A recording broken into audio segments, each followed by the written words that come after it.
नमस्कार दोस्तों, स्वागत है आप सभी का हमारे YouTube चैनल पर हैरी स्कैरी टेल्स में। मेरा नाम हैरी है। आज मैं आप सभी के लिए दस्तक पार्ट 3 लेकर आया हूँ। अगर आपने अभी तक पार्ट 1 पार्ट 2 नहीं सुने हैं तो डिस्क्रिप्शन में लिंक दे दिया गया है, जाकर सुन लीजिएगा। और हाँ दोस्तों, अगर आपने अभी तक हमारे चैनल को सब्सक्राइब नहीं किया है तो नीचे दिए गए सब्सक्राइब के रेड बटन पर क्लिक करके अभी के अभी हमारे चैनल को सब्सक्राइब कर लीजिए, ताकि आपको हमारी नई वीडियो की नोटिफिकेशन मिल पाए। तो चलिए दोस्तों, कहानी शुरू करते हैं। उसने आगे मुझे बताना शुरू किया, मुझे अब किसी से किसी बात का डर नहीं लगता। इतना सुनते ही मैं उसके चेहरे की तरफ एकटक देखने लगा। मैं उसके कहने का मतलब नहीं समझ सका कि आखिर वो ऐसा क्यों कह रही है कि अब उसे किसी बात का डर नहीं लगता। मुझे इस तरह खुद को भयभीत नजरों से ताकते हुए देखकर मानो उसने मेरी नजरों में छुपा सवाल को पढ़ लिया। वो एक बार फिर अपनी बात दोहराती हुई बोली, हाँ, अब मुझे किसी बात का डर नहीं लगता। मैं एक झटके में बोला, ऐसा क्यों? वो बोली, क्योंकि डर तो उन्हें लगता है जिन्हें कुछ खोने या पाने की लालसा हो या फिर मरने का भय सताता हो। और मैं तो अचानक ही एक पल को वो एकदम से चुप हो गई। मैं बोला, मैं तुम्हारा मतलब नहीं समझा। वो बोली, मैं तो पहले ही मर चुकी हूँ। मैं बोला, पहले ही मर चुकी हो, उससे तुम्हारा क्या मतलब है? वो बोली, मैं अब जिंदा ही नहीं हूँ। मैं तो कब की इस दुनिया और इस मोह माया को छोड़ चुकी हूँ। उसके मुंह से इतना सुनना था कि मेरे चेहरे पर हवाइयाँ उड़ने लगी। मेरे हाथ पांव जोरों से कांपने लगे। मेरे अल्फाज मेरे होठों के भीतर ही जम गए। सच कहूँ तो एक पल को मैं बेहोशी हो गया था। थोड़ी देर बाद यूं ही पड़े रहने के बाद मैं हिम्मत करके बोला, तो तुम्हारा मतलब तुम मर चुकी हो? मेरी लड़खड़ाती जुबान से उसे अंदाजा हो गया था कि मैं बहुत डरा हुआ हूँ। उसने मुझे हिम्मत देते हुए कहा, हाँ, मैं मर चुकी हूँ, मगर तुम्हें मुझसे डरने की ज़रूरत नहीं है। मैं बोला, अगर तुम मर चुकी हो तो फिर मेरे सामने कैसे हो?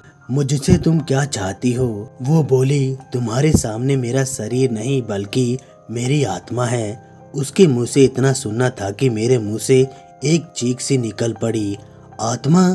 उसके बाद थोड़ी देर तक क्या हुआ मुझे कुछ होश नहीं रहा। मुझे जब होश आया तो मैंने खुद को जमीन पर लेटा पाया और वो मुझे झकझोर रही थी। शायद मैं बेहोश हो गया था।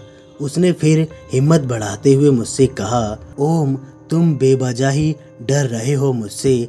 मैं तुम्हें कोई चोट पहुंचाने नहीं आई हूँ।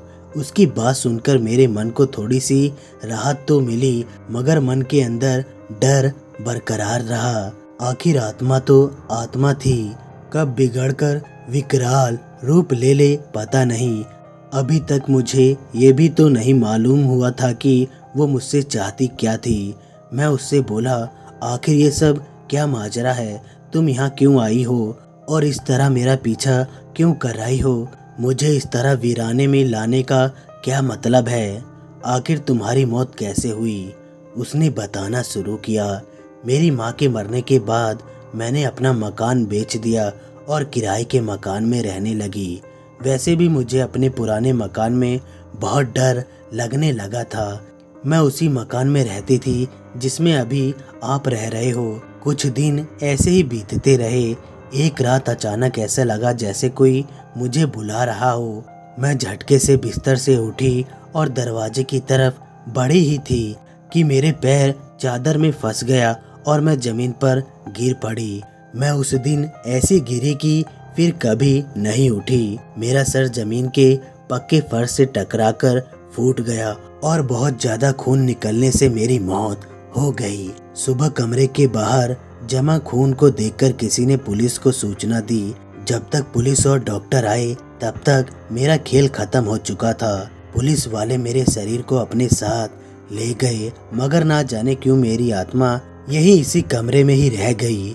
पुलिस ने मेरे शरीर के साथ क्या किया मुझे नहीं मालूम।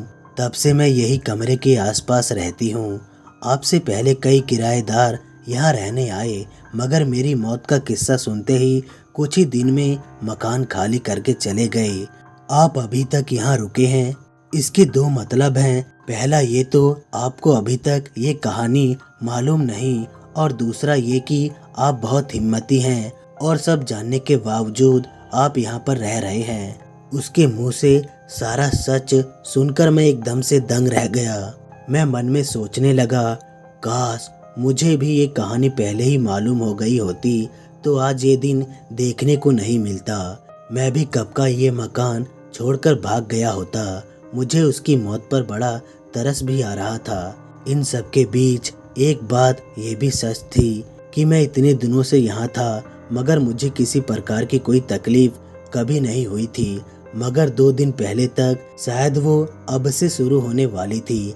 सच ही कहा है किसी ने कि हर कुत्ते का दिन आता है। अब मेरे भी दिन आने वाले थे, मगर अच्छे नहीं, बुरे या फिर बहुत बुरे। मैंने उससे पूछा, अब तुम मुझसे क्या चाहती हो? तुम कहो तो मैं भी ये मकान छोड़कर चला जाऊं? उसने जवाब दिया, अरे नहीं, ऐसी कोई बात नहीं है। मैंने फिर कहा, तो फिर तुम ही बताओ, मैं तुम्हारे लिए क्या कर सकता हूँ? मुझे लगा शायद उसकी आत्मा को भी मुक्ति दिलाने जैसी कोई बात हो, जैसे कि हिंदी फिल्मों में दिखाया जाता है।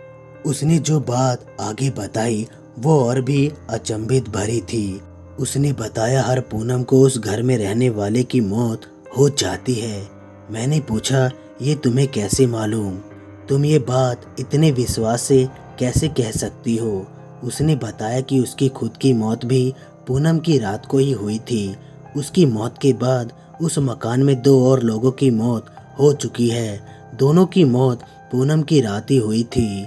मैंने पूछा, क्या उन दोनों की आत्मा भी तुम्हारे इधर उधर भटकती रहती हैं? उसने कहा, नहीं, शायद उनके घर वालों ने उनका अंतिम संस्कार कर दिया हो, इसलिए उनकी आत्मा नहीं भटक रही है। अगर भटकती भी होंगी तो यहाँ तो कभी नजर नहीं आई। कोई एक और आत्मा है जो यहाँ रहने वालों को मारती है। उसे कई बार मैंने भी देखा है। वो अक्सर पूनम के रात के 1-2 दिन तक दिखाई पड़ती है और फिर ना जाने कहाँ गायब हो जाती है। वो कौन है? इस बात को जानने में मुझे कई महीने लग गए, और जब सारा माजरा पता चला तो मैं उस दुष्ट को उसकी मनमानी करने से रोकने की कई बार कोशिश की, मगर हर बार असफलता ही हाथ लगी।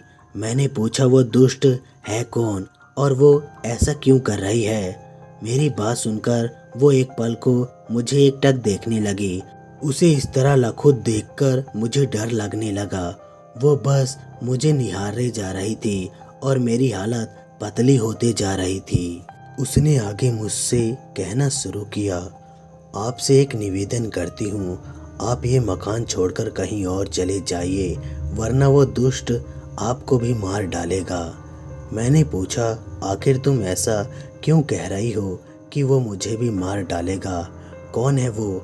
मैं तो किसी से दुश्मनी भी नहीं रखता, फिर क्यों कोई मुझे मारना चाहेगा? तुम मुझे किससे बचाना चाहती हो और क्यों? उसने जवाब दिया, आप जैसे लोग दुनिया में बहुत कम हैं जो बिना किसी मतलब के दूसरों की सहायता करते हैं। आज के समय में इस दुनिया में जबकि अपने भी बिना किसी मतलब के साथ नहीं देते, तो फिर गैरों के बारे में क्या कहना। मगर आप बहुत ही नेक दिल इंसान हैं और आप जैसों की इस दुनिया को बहुत ज़रूरत है। मैं नहीं चाहती कि वो पापी आपको मारे या फिर किसी भी तरह का नुकसान पहुंचाए। इतना कहते कहते वो बहुत ही भावुक हो गई। मैंने उससे कहा, जब मैंने किसी का कुछ नुकसान नहीं किया तो कोई मुझे नुकसान क्यों पहुंचाएगा? रही बात मकान छोड़कर जाने की, तो फिलहाल वो संभव नहीं है। चाहे कुछ भी हो जाए, मैं अभी तो ये मकान नहीं छोड़ने वाला हूँ। और हाँ, अगर मैं तुम्हारे किसी काम आ सकता हूँ तो बताओ। उसने अपने दोनों हाथ जोड़ लिए और कहा, आप मेरी चिंता छोड़िए, मैं तो जिस हाल में हूँ ठीक ही हूँ। वैसे भी अब कोई मेरा क्या बिगाड़ेगा? एक मरी हुई को कोई क्या मारेगा? अगर आप मेरी कोई मदद करना ही चाहते हो तो इतना ही कर दीजिए कि आप यहाँ से कहीं और चले जाइए। हम दोनों कितनी देर से बात कर रहे थे, इसका अंदाजा ना मुझे था ना ही उसको। हम दोनों की बात सुनने वाला वहाँ कौन कौन था कह नहीं सकता। ऐसा भी हो सकता है कोई भी ना रहा हो। उससे बात करते करते मेरे अंदर का सारा डर ना जाने कहाँ खो गया। सच कहूँ तो उससे बात करते वक्त मुझे लगा ही नहीं कि मैं किसी आत्मा से बात कर रहा हूँ। ऐसा लग रहा था कि मेरे सामने कोई लड़की है जो सालों से मुझे जानती है और मैं उसको। थोड़ी देर हम दोनों की बात बंद रही। उस दौरान मुझे दोबारा एहसास हुआ कि मैं कहाँ हूँ। मैंने एक नज़र आसमान पर डाली। चांद अभी भी मुस्कुरा रहा था, मगर उसकी रोशनी अब थोड़ी फीकी हो गई थी। कोहरे का एक हल्का सा धुंध उसकी रोशनी से लिपटकर उसे अपने आगोश में ले चुका था। ध्यान से चांद को देखने पर लगा कि अभी पूर्णिमा आने में 3-4 दिन बाकी हैं। जैसे कि उस लड़की ने कहा था कि खतरा पूनम की रात को है। मैंने सोचा कि अभी मेरे पास 3-4 दिन हैं, देखते हैं क्या संभव हो सकता है। मैंने उस लड़की मतलब आत्मा से कहा कि काफी देर हो चुकी है। मैंने घड़ी में देखा तो पाया कि 4 बजने में कुछ ही मिनट बाकी हैं। मैंने उससे कहा कि मुझे अब जाना चाहिए, जो होगा देखा जाएगा। मेरी बात सुनकर वो एक नज़र मुझे देखी, जैसे कुछ बोलना चाहती हो, मगर कुछ नहीं बोली। मैं वहाँ से खड़ा हुआ और अपने मकान की तरफ बढ़ता चल पड़ा। मेरे मन में एक संकट ने जन्म लेना शुरू कर दिया था। मैं मन ही मन सोचने लगा, आने को तो मैं इसके साथ चला आया, मगर अब अकेला जाऊंगा कैसे। एक तो रास्ते में वो डरावना रास्ता भी आएगा, मगर इसी के जैसे कोई और मिल गई तो इस रात शायद मैं मर ही जाऊं। डर के मारे मेरे हाथ पांव कांपने लगे। मेरे दिल की धड़कन इतनी तेज हो चुकी थी कि कोई 1 मिनट की दूरी से भी सुन सकता था। तरह तरह के जानवरों की आने वाली आवाज मेरे डर को दुगना कर रही थी। मैं मुश्किल से 100 मीटर ही चल पाया था कि अपने पीछे किसी की आहट पाकर मेरे कदम ठिठक गए। ऐसा लगा कोई मेरे पीछा कर रहा हो। मैंने मन ही मन भगवान को मानने लगा। मेरी गिग्गी बंध चुकी थी। ऐसा लगा कि पूर्णिमा को मरने की वजह आज ही मर जाऊंगा। मैं ठिठक तो गया था, मगर मेरी हिम्मत पीछे मुड़कर देखने की नहीं हो रही थी। अजब कसमोकस में पड़ा था। मैं आगे तो जाना चाहता था, मगर हिम्मत नहीं हो रही थी। मैं खुद को ही कोसने लगा। ना हक ही वहाँ से उठकर आने लगा। 1-2 घंटे में तो वैसे भी उजाला हो ही जाता। कम से कम उसके साथ होने से डर तो नहीं लग रहा था।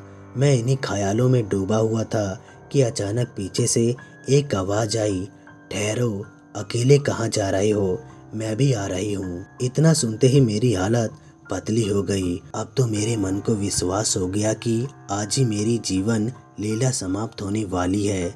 मैं इतना डरा हुआ था कि उस आवाज पर ध्यान ही नहीं दिया कि वो आवाज उसी लड़की की थी जिससे अभी थोड़ी देर पहले ही मैं बात कर रहा था। वो तो भला हो उसका जो थोड़ी देर में ही मेरे सामने आ गई।